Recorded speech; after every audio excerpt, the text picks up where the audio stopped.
From third world countries to the huge industrial farms, there's a serious concern about the growing world population. Trefler and Trefler machines embrace the principle of innovative farming and safe food for everyone. TGA, for example, is a very nice machine that contributes to a sustainable way of farming. Is that it allows us to no longer plow the fields, and in this way it builds up more organic matter in the soil and protects the soil for a lot of rainfall or for dry periods. And yeah, you really build up a very healthy and living soil. That's what we believe is a good way of farming. Now we have two Treflers, and it's nice to see that some people work without big machines or a tractor or mechanization, and the tiny Trefler is very welcome for them, because they can work with it in the garden and they have no noise or other things. We see a difference when we use the beds we use the tiny Trefler. We have less weed this season.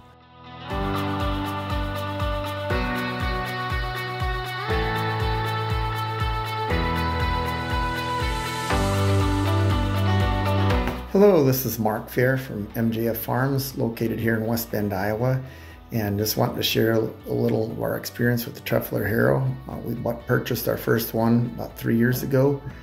Before that, all we had was a spike-tooth McFarlane harrow, and all we did then with that was pre-merge, but we wanted to be able to do some timing after the crop was up, and so we had very good experience with the Trefler. It was an idea of getting a Hatzenbickler versus the Trefler, but I just really liked the way that the Trefler was sold to me, and that it each time, the way it's designed, as you put more pressure on it, if you go over a hill or in a valley, it still has the same amount of pressure on the ground, versus a spring tine. If you go over a hill, you get a lot more aggressive. So it's a lot more gentle on the growing crop. And our first couple of years we had it, Mother Nature wasn't so nice to us, and we had very short windows to go in and time, and a lot of times it was really almost too wet.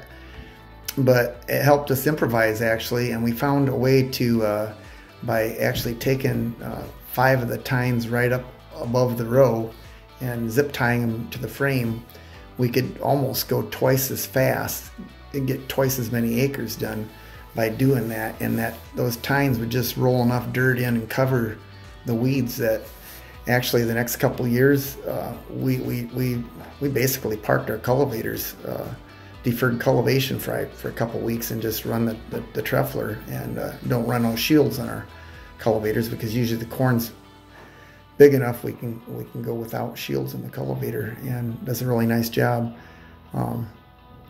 The second year we actually ended up picking up some more ground, and I actually ended up buying a used Hatzenbickler, and so we got to run them side by side, and my 2 boys and me, and by the end of the year it was obvious that we were very happy that we got a Trefler.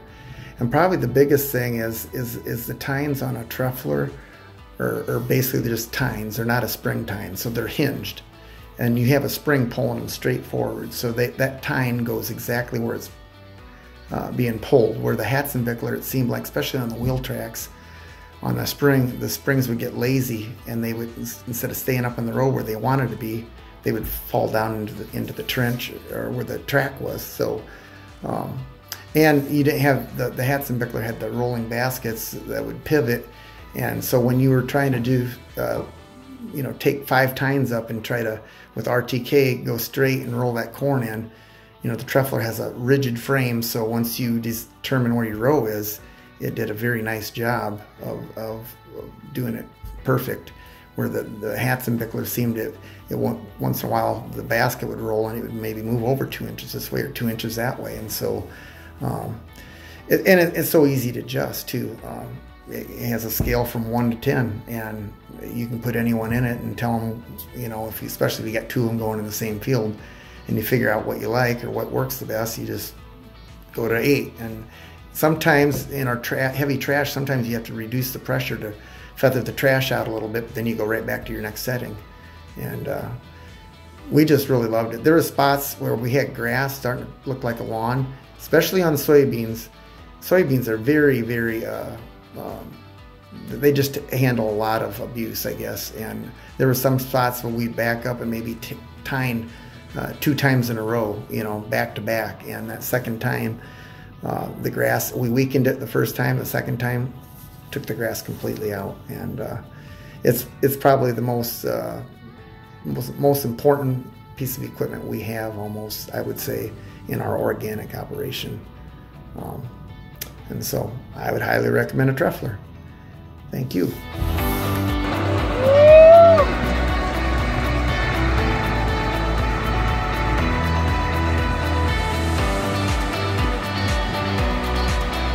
So let's talk about some of the tools that organic farmers use for weed management. We're standing here in a field that was planted to cereal rye about 4 or 5 days ago. And this could be any field really. This could be a wheat field, this could be any other grain field, corn or soybeans, but it's just been prepared. We planted the field 3 to 5 days ago, and there's already weeds emerging. There's already weeds that are starting to come up. You probably don't even see them. They're just starting to put their roots down, and we can use a tine weeder or a rotary hoe to control those weeds. So let's take a look at the soil and what we're talking about. So here we have a couple weeds that we can see have already started to emerge right here and here. And I'm telling you that there's probably thousands of seeds in this seed bank that have already started to germinate. And when we come through with a tine weeder or a rotary hoe, something we call blind cultivation. So we're cultivating before the crop has even emerged from the ground. So we've now finished the blind cultivation using a tine weeder, and we've only disrupted the top 1/4 inch to 1/2 inch of the soil. So we've destroyed those seeds at the surface, but we didn't bring any new seeds up to the surface. And if I look, you can find some larger weeds that were pulled up, but I can actually, if I really inspect the soil, I can actually find those little tiny weeds that we saw before now sitting on the top of the soil surface with their roots exposed. So they're gonna die and will no longer become a weed issue. So the main difference between the Trefler and the harrows I've had previously is the ease, the huge ease with which you can set up a Trefler harrow in the crop. Basically, I can try and explain the issue, but with a conventional harrow, if you want to adjust the attack of the tines on the crop, which you can do with most harrows, you can affect the angle of attack of the tines. What you have to do is rake the tines backwards or forwards, and you can do this.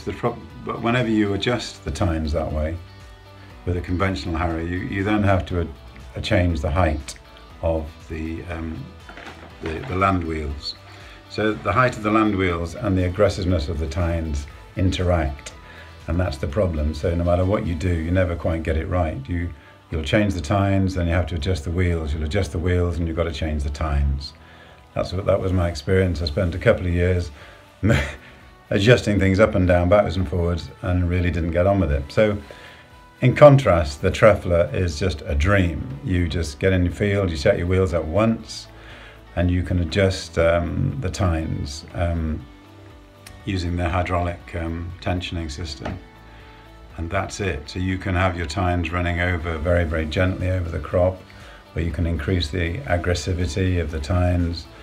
It doesn't affect, you don't have to fiddle around with the wheel depth. You can do it all from the cab using the hydraulic control. And that's it in a nutshell, in the simplicity of use. So the ability to reduce the aggressivity of the tines with the Trefler is remarkable. So you can have the machine running over the ground with just the weight of the tines if you want to. So you can get into crops really early, which, as we know, we all want to do. I've got a video, one of the videos here I've sent, which is weeding onions a couple of days after transplanting, which we've never been able to do because conventional harrows just pull all the plants out of the ground, and we normally have to wait. So last year we used the traffler for the first time, and for the first time ever we didn't do any hand weeding in our onions and had a bumper crop.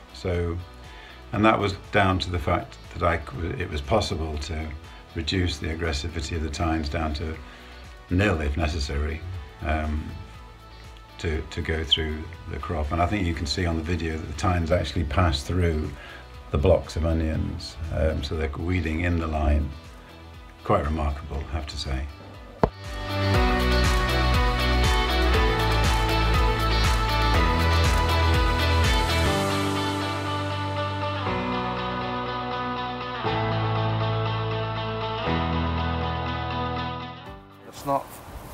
It hasn't touched the leeks. No, it is at all.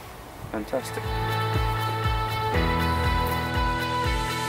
Good afternoon from Michigan, Western Michigan, Coopersville, Michigan. We're located west of Grand Rapids, about 18 miles, and then west of Coopersville, 18 miles, is Lake Michigan. So we're dead center in between Grand Rapids and Lake Michigan. We have a small farm here, 11 acres. The labor force is myself and my wife. And so that's the reason why we purchased the truffler. And it's a labor saver. It does an excellent job of taking out those small weeds and reducing our herbicide usage. Our farm consists of 3.5 acres of blueberries and 3 acres of produce. And the produce is tomatoes, green beans, strawberries, squash, and a few melons,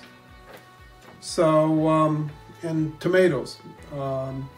The trufflin, I purchased it 2 years ago, but I did have to make one modification to it. I added a hitch to it so I could hook it up behind my small tractor, and that was for the reason is my wife wasn't real fond of the new position on the farm of pulling the truffler. And so I designed the hitch to keep peace in the house. You know how that goes.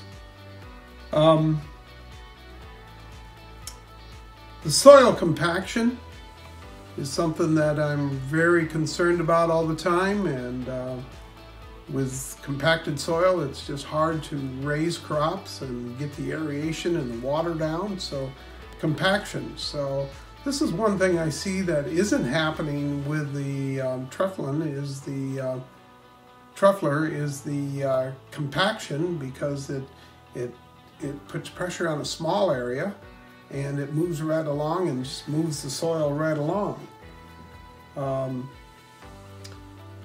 In the spring, I usually work the total field, and then I rework it as I plant, and it might be a week or two before I plant in that work ground. So I want to eliminate any weeds that have germinated or are starting to pop up.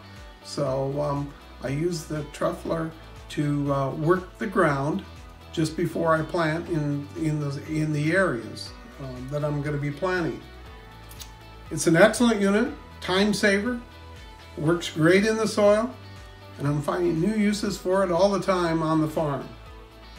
I would recommend this unit to anybody, or a larger unit, to anyone that's in the market today to reduce their herbicide use, and it's a great tool for just finishing touches on a planting. If you want a nice firm seed bed, it just works perfect. It's well constructed, easy to change settings, and you have a lot of settings available there to you.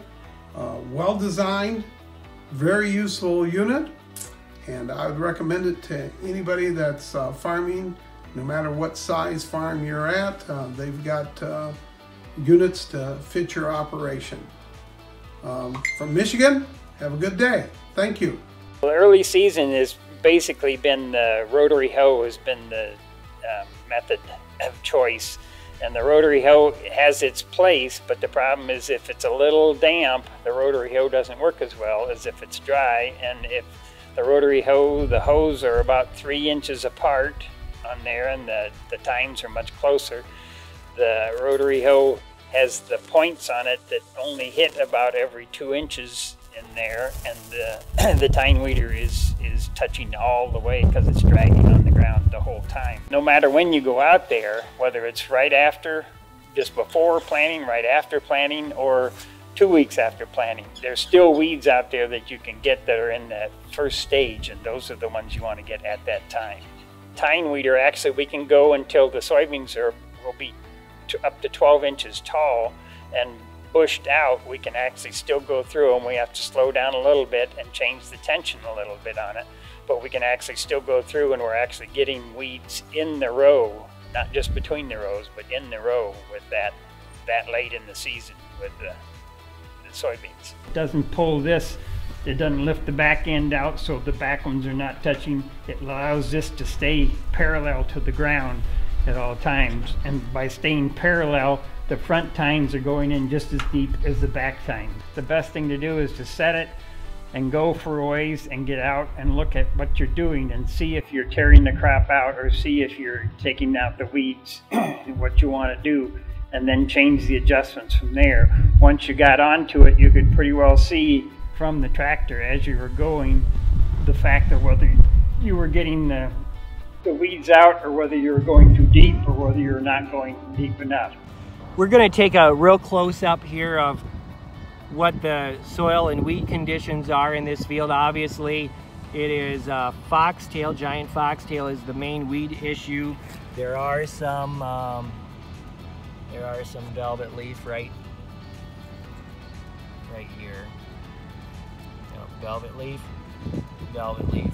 So, like I said, this ground is some soil that it does crust up, and we took a rotary hoe over it, and what happens is this is a wheel track, and it didn't even do anything to these foxtails right in the wheel track. I mean, those are nothing's happened to those. However, outside of the wheel track, there are it is loosened up some more right next to the beans. That's pretty loose, but it didn't completely pull that foxtail out. It's just hanging on by a thread. And so what the idea is that with this Trefler harrow, it will come by here and scratch right next to the beans and hopefully either cover that one up or pull him out. You can go over here and take a look on the other side, and again, the same thing is there was a whole wheel that went right here and a whole wheel that went right here, but we have all this soil that's undisturbed, and foxtail is growing. And so when we come with that harrow, it will, what it's doing is it's scratching and it's pulling that out, and especially right here next to the beans, it will scratch and pull those out. And hopefully this area that's 6 inches of either side, no wheel tracks have gone in that area, and it will pull these weeds out, and this hard area in the middle will get field row crop cultivated. Today is June 3rd, and we're in this soybean field that was planted on May 13th. I drug it with that coil tine drag on May 15th, 2 days after it was planted, or maybe it was 3 days after it was planted. And then we came back here just 2 days ago and rotary hoed it because we had wet weather since about the 16th of May. And so after it dried off, we came and rotary hoed it. There was a crust. This soil tends to get crust on it, and so we needed to break up that crust. And now we're using the Trefler harrow. So this is what things look like after we rotary hoed, and this is what it looks like now after the Trefler harrow has gone by. So here's the harrow coming.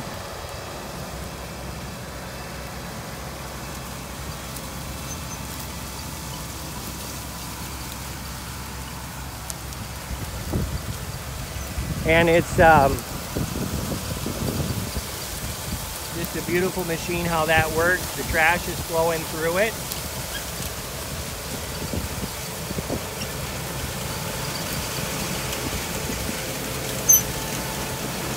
One of the nice features that I really like is it has this adjustment that's hydraulic for the tines. And when we encounter an area of the field that might be a little harder, we can increase the tines there. You can see just by the hydraulic lever we're going up. Or if we come to an area of the field where maybe the beans are getting covered up, we can go and decrease the pressure just by simply touching the hydraulic lever. So here's what it looks like from the back of the tractor. And again, here's what the field looks like after rotary hoeing. So you just need to kind of watch from the tractor what the job it's doing is, and it's not hurting the beans in it. So let's go and we'll put the pressure up a little bit, maybe around 7 there, and you can pick up the speed a little bit too. But it looks like it's doing a nice job. There's a few weeds there, but the main thing is we're getting them, the most of them, thinned out so that we can do a good job cultivating. All right, the area that I was in the previous video, I just passed with the Trefler harrow. I had the tension set on 8, which is pretty high because you could see that the soil was hard. And there's what it looks like in front of the harrow. It is pretty grassy, and like I said, it's not uprooted. The grass was not uprooted. And so now we're behind the harrow, and we'll take a close-up of what the harrow is doing. And we can see that these foxtails have been pulled out. They're still in a small clod of dirt, but they're not going to be able to keep growing because they're not going to have any moisture. All of these, now this one here, okay, that's in a loose clod of dirt, but it is breaking those clods up and taking this foxtail out. Now I'm sure that we can find some here that have not been loosened. Those all seem to be loosened. But this is a big difference. Get the shadow out of the way. Okay, so that foxtail might be alive for a little while, but you can imagine when we come back with the row crop cultivator in just a few days, we're almost ready to start getting these trifoliates out. Once those trifoliates are out, it's big enough to row crop cultivate, and with this ground loosened up, and these are going to be slowing down, not growing very good. Now right there, see that? Those are still intact. So the harrow, with one pass in these conditions, they're not going to get 100%. If this was a week ago, these wouldn't be rooted in as good and they might come out, but we had rain, and so you have to work around that. But for the most part, we're getting most of this. And again, well, there's a buttonweed. He's still intact, but this is where a wheel track was, and it's far from the row of beans, so the row crop cultivator will get this. But hopefully what's in the row where the row crop cultivator can't get will be cleaned out. My roots are in Lesbos, Greece, where my family is farming for generations. At a young age, my parents immigrated to the US. My interest acquired in farming from a young age grew, and later I would take over the family farm and marry a farmer. Since 1980, I was an organic farmer, the first one in this region. For me, it's important that we take our responsibility, that we build on organic agriculture. Farmers around the world can effectively control their weeds and process their food with smart Trefler innovation.